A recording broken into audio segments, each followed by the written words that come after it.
The calls were growing for President Obama to respond to the verdict seen as an issue of race. His answer to them came out of the blue. It was heartfelt, powerful, and very personal. You know, when Trayvon Martin was first shot, I said that this could have been my son.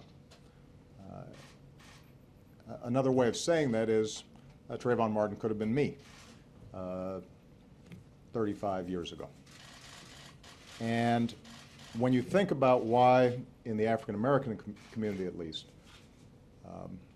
there's a lot of pain around what happened here, I think it's important to recognize that the African American community is looking at this issue through a set of experiences and a history that that doesn't go away. You know, there are very few African American men in this country who haven't had the experience of being followed when they were shopping in a department store. That includes me.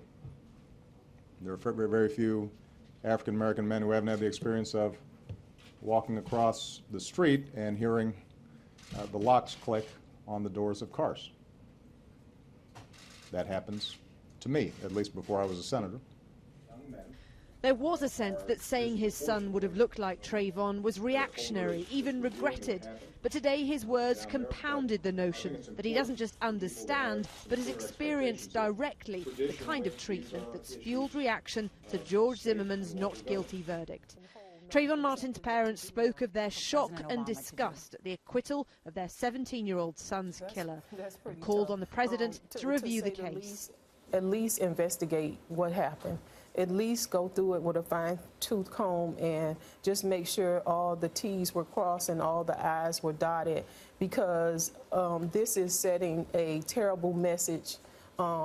It's sending out a terrible message to young teenagers.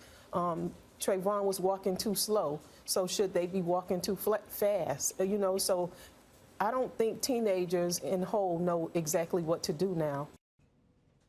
They may not have got their wish, but what they did get was rare empathy. Barack Obama hasn't spoken like this since his presidential campaign in 2008. He didn't overtly criticize the verdict, but he called the Stand Your Ground law ambiguous and said more needs to be done to reduce mistrust between the police and African American boys. There will be some who feel he's gone too far, but for many African Americans there will be a sense of relief that could calm the mood of a series of protests planned for the weekend. Thank you, guys.